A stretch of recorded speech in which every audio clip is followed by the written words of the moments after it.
Bonjour bien-aimés dans le Seigneur, que l'honneur et la grâce soient à notre Seigneur Jésus-Christ, lui qui dans son amour nous donne le souffle de vie et nous a donné cette opportunité de se lever et de commencer notre journée par la prière et l'exhortation. Bien-aimés, c'est une grâce, c'est pourquoi je dis toujours chaque matin, dis merci à Dieu juste pour le souffle de vie que tu as et la force que tu as de te lever, car beaucoup sont morts la nuit, ils n'ont peut-être pas été si méchants que nous. C'est une grâce que le Seigneur nous a donnée et nous devons vivre dans cette grâce pour que le jour où il revient, il nous trouve sanctifiés par son sang, lavés par son sang.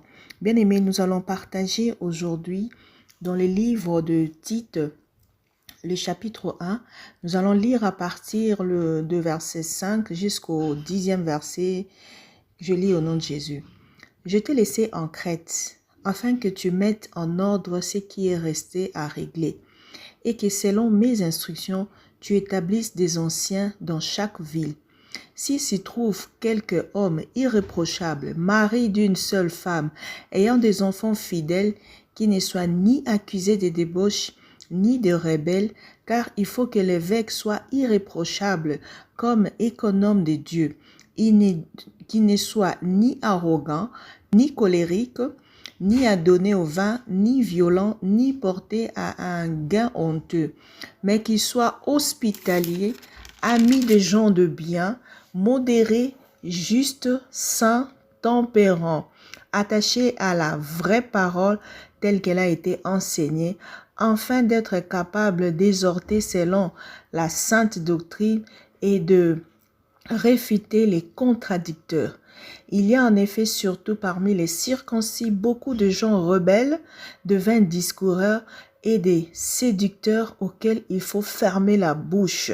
Bien-aimés, comme dans nos églises, il se trouve que nous avons plusieurs catégories de personnes. Nous devons apprendre à gérer l'église par rapport à ces catégories et à faire les choses pour gagner toutes ces personnes. C'est-à-dire, aux vieillards, nous ne devons pas les réprimander rudement. Aux vieillards, c'est-à-dire nos vieilles et nos vieux. Nous devons apprendre à les exhorter comme étant nos pères et nos mères.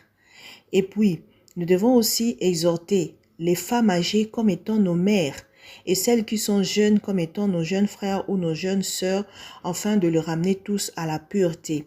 Et cela doit se faire dans l'ordre. C'est pourquoi ici, l'apôtre Paul veut nous montrer comment diriger les veuves, comment élever les anciens, quels sont les critères pour que quelqu'un puisse servir dans l'église. Tout cela, nous allons les apprendre dans la direction au sujet des veuves, des anciens, des serviteurs dans l'église que nous partageons aujourd'hui. Bien-aimés, premièrement, nous devons apprendre que dans l'église, il y a certaines personnes que nous pouvons prendre à charge, c'est-à-dire des veuves, des orphelins et des pauvres. Alors, quand on dit veuve, l'apôtre Paul nous montre dans 1 Timothée, le chapitre 5, le verset 3, d'honorer les veuves qui sont véritablement veuves, c'est-à-dire celles qui sont restées dans l'isolement, dans l'espérance en Dieu, en persévérant nuit et jour dans les supplications et dans les prières. Celles qui, lorsque elles ont perdu leur mari, ils se sont attachés à Dieu et qui ont au moins plus de 60 ans. Celles-là sont véritablement veuves.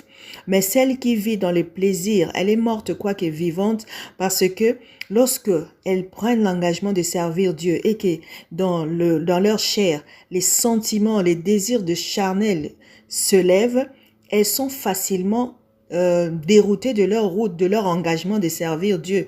Alors à ces jeunes veuves-là, nous devons leur laisser se marier. Sinon, si vous ne les laissez pas se marier, elles deviennent oisives, elles vont de chaque maison. Ce sont des genres de femmes qui causent beaucoup de problèmes dans l'église parce qu'elles sont oisives, elles apprennent à aller de maison à maison, elles font n'importe quoi, elles sont causeuses et elles font que médire les gens et ça cause beaucoup de troubles. Des fois, on n'arrive pas à les réprimander parce que c'est comme nos mères, c'est comme nos vieillards, mais il est important de le remettre dans le droit chemin pour que l'ordre soit dans l'église. Par rapport à la gestion des anciens, là, la Bible est claire. L'apôtre Paul, lorsqu'il disait de placer, d'établir des anciens dans chaque ville, il a dit, il faut que ces hommes-là soient irréprochables, maris d'une seule femme, ayant des enfants fidèles qui ne soient ni accusés de débauche ni rebelles. Parce que vous vous rendez compte que si quelqu'un ne sait pas diriger sa propre maison, comment il pourra diriger l'Église? Et c'est pareil pour le serviteur de Dieu. Les serviteurs de Dieu doivent être irréprochables, comme des économes de Dieu qui ne soient ni arrogants, ni colériques, ni adonnés au vin, ni violents, ni portés au gain honteux, mais qui soient hospitaliers, amis des gens de bien. Aujourd'hui, si nous avons des problèmes à l'église parce que nous mettons tout le monde là où il ne faut pas le mettre, les serviteurs de Dieu aujourd'hui ne sont pas modérés, ils sont tout le temps en colère, même quand on leur pose des questions parce qu'on n'a pas compris quelque chose, ils se fâchent parce que seulement ils n'ont pas des paroles à donner. Ils ne connaissent pas la parole de Dieu, ils ne sont même pas capables d'exhorter quoi que ce soit et ils veulent de grands titres juste pour ramener beaucoup de gens dans des contradictions. Et la Bible dit ici, nous devons le reprendre sévèrement. Ces genres de personnes, on doit les reprendre sévèrement à l'église pour que ça serve des leçons à tous ceux qui veulent servir Dieu. On ne doit pas les verser comme on peut gérer les vieillards, mais on doit éviter des gens qui amènent des contradictions dans la doctrine. C'est pourquoi donc, si nous voulons mettre quelqu'un comme serviteur de Dieu, si nous voulons mettre ou établir des anciens qui soient des gens qui seront capables d'exhorter la sainte doctrine, afin que nous puissions réfuter les contradicteurs. Nous ne devons pas avoir dans la même église les anciens qui ne parlent pas le même langage. Ce sont des gens qu'on doit former, qu'on doit les mettre en exercice et les éprouver, tel que la Bible nous montre dans le livre de 1 Timothée, le chapitre 5, 1 Tite, le chapitre 1. Il est important de prendre ça en cause. C'est la base de beaucoup de problèmes dans l'église. Si nous laissons les choses faire comme dans la poubelle, aujourd'hui nous avons des églises impuissantes. Nous avons des églises où les gens viennent se perdre. Normalement, si quelqu'un vient à l'église, c'est là où il doit trouver Dieu dans la vie des serviteurs de Dieu. Les serviteurs de Dieu doivent être des modèles. Ils doivent transmettre la bonne chose. Mais aujourd'hui, c'est compliqué. Et les brebis de Dieu sont perdus.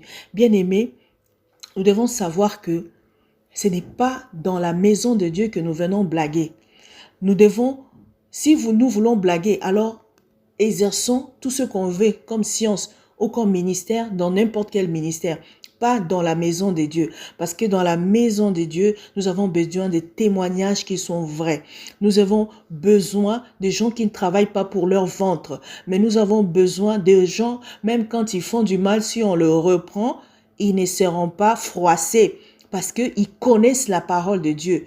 Et les gens qui peuvent s'humilier et demander pardon ou s'asseoir lorsqu'ils se reconnaissent dans des faiblesses.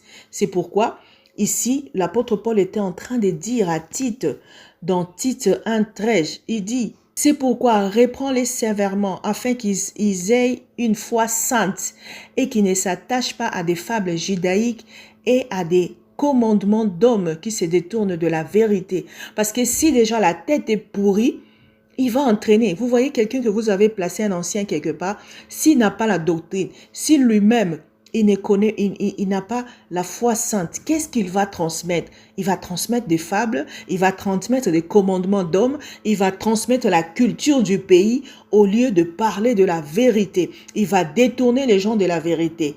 Et c'est ça, ce qui fait creuser l'église et jusqu'à ce qu'aujourd'hui nous avons des églises impuissantes, des églises faibles. Et puis, il y a une autre chose, nous devons savoir que tout est pur pour ceux qui sont purs. Mais rien n'est pur pour ceux qui sont souillés et incrédules. Leur intelligence et leur conscience sont souillées. Ils peuvent faire profession de connaître Dieu, mais ils règnent par leur œuvre, étant abominables, rebelles et incapables d'aucune bonne œuvre.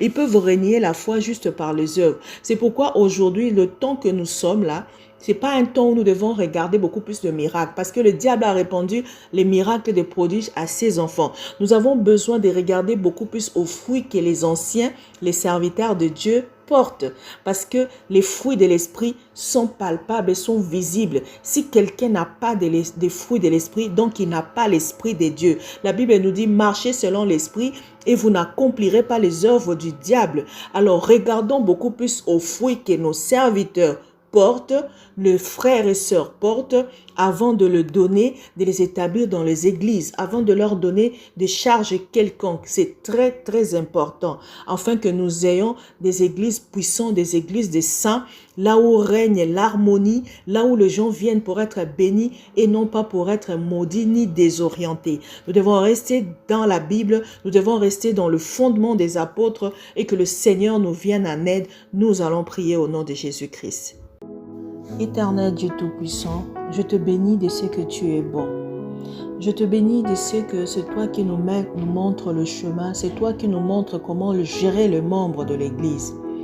C'est toi, Seigneur, ô Dieu, qui nous demande de lever avec double honneur tous ces anciens qui sont en train de bien diriger nos assemblées. Ceux-là qui partent, qui travaillent pour la prédication et pour les enseignements. Ceux-là qui font bien leur travail, ils méritent, Seigneur, leur salaire. C'est pourquoi nous voulons apprendre à bien gérer tout ce qui se passe dans l'Église. Seigneur, donne-nous la sagesse, l'intelligence de pouvoir, Seigneur, ô Dieu, mettre l'homme qu'il faut à la place qu'il faut. Apprends-nous, Seigneur, à bien gérer nos veuves, ceux qui sont véritablement veuves et ceux qui ne le sont pas, pour que, Seigneur, qu'il y ait, Seigneur, ô Dieu, la bonne gestion de veuves, de pauvres et des orphelins que tu nous demandes. Seigneur, apprends-nous à bien partager, Seigneur, ô Dieu, tout ce qui rentre dans nos églises pour que nous soyons de bénédiction des uns des autres. Apprends-nous, Seigneur Jésus-Christ, à pouvoir bien observer tous ceux qui travaillent dans l'église, parce qu'il y a même des personnes, avant qu'on puisse leur juger, leur marche est en train déjà de vous montrer que ce sont des gens qui ne sont pas dans la présence de Dieu. Ce sont des gens qui sont déjà à découvert, des gens que lorsque vous le placez quelque part, ils détruisent tout. Nous voulons, Seigneur, avoir, Seigneur, ô Dieu, les discernements des esprits. Nous ne voulons pas nous précipiter à imposer les mains aux gens, à les établir. Mais nous voulons, Seigneur, ô Dieu, savoir, Seigneur, ô Dieu, à regarder les hommes et à nous conserver nous-mêmes purs pour que ta pureté puisse nous montrer des hommes purs, pour que nous puissions, Seigneur, ô Dieu, diriger avec ton esprit et non pas avec des sentiments. Nous voulons rien faire par parti pris ou par faveur. Nous voulons favoriser personne, car c'est toi qui connais les cœurs, c'est toi qui connais tes enfants. Apprends-nous, Seigneur, ô Dieu, au moyen du Saint-Esprit, à connaître, Seigneur, ceux-là que tu as appelés. Lorsque nous dirigeons beaucoup de personnes, nous voulons, Seigneur, déceler, Seigneur, les dons. Nous voulons déceler, Seigneur, ô Dieu, les problèmes. Nous voulons, Seigneur, avoir les discernements afin de les placer par rapport à ce que toi, tu veux ou tu entends d'eux, afin de les canaliser par rapport à leurs appels. Nous voulons être des bons pères, de bonnes mères dans la foi pour encadrer tes brebis. Seigneur, nous n'en serons jamais dignes, mais à l'aide du Saint-Esprit, nous pourrons bien faire les choses. C'est pourquoi, Seigneur, apprends-nous, Seigneur, à regarder comme toi. Apprends-nous, Seigneur, à écouter ta parole. Apprends-nous, Seigneur, à avoir le même sentiment que Jésus-Christ, qui pouvait regarder Pierre, des fois lui dire « Arrière de moi, Satan », et des fois voir son état d'esprit et lui confier l'Église lorsqu'il a été préparé. Oh Seigneur, enlève en nous, Seigneur, oh Dieu, tout sentiment négatif, tout sentiment de rejet pour faire passer ceux-là qui brillent et négliger ceux-là qui sont dans la pauvreté ou dans le manque. Nous voulons avoir, Seigneur, le même amour pour tous les brebis. Nous voulons, Seigneur, oh Dieu, apprendre à rechercher ce qui se perd. Nous voulons avoir de l'amour pour les enfants que tu nous donnes dans la foi comme nos propres enfants que nous avons portés dans nos seins. Qu'il n'y ait pas la différence, Seigneur, car tout ce que tu nous donnes, Seigneur, c'est pour ta gloire. Oh Seigneur, je bénis tous mes enfants dans la foi. Je bénis tous ceux qui partagent leur vie de prière avec nous. Je bénis tous ceux qui entreprennent, qui soient élevés, qui soient des gens que le monde attende pour que la parole de Dieu circule partout. Qu'ils soient des personnes qui craignent ton nom, qui marchent pour la gloire de l'évangile, pour la gloire de Jésus-Christ, qui marchent nuit et jour sans se relâcher comme des bons soldats pour gagner les âmes, Seigneur. Nous voulons, Seigneur, être animés des sentiments de gagner les âmes au prix même de nos vies. Nous voulons, Seigneur, oh Dieu, partager tout ce que tu nous donnes, car lorsque tu nous donnes quelque chose, il y a toujours la part des orphelins, de veuves et des pauvres dans nos mains et la part de Lévite. Apprends-nous, Seigneur, à faire, Seigneur, oh Dieu, ces choses selon ta pensée, non pas comme le monde veut que nous puissions le faire. Nous voulons même lorsque nous donnons, que nous donnons, Seigneur, oh Dieu, comme toi tu nous as donné. Oh Seigneur, que l'amour caractérise nos vies. Nous voulons marcher dans l'amour pour accomplir toute la loi. Nous voulons, Seigneur, apprendre à supporter le faible. Seigneur, merci pour ce moment. Merci pour cette journée où tu es en train de renouveler ton Église. Tu es en train de renouveler tes serviteurs et tes servantes. Tu es en train de équiper chacun selon la mission que tu as donnée. Et que cette journée soit bénie, que cette journée soit ouverte et puissante pour chacun de nous, pour tout enfant de Dieu qui est dans la mission, au nom de Jésus-Christ.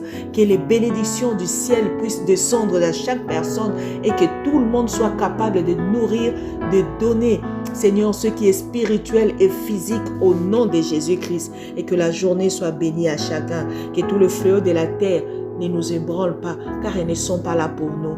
Au nom de Jésus-Christ. Amen.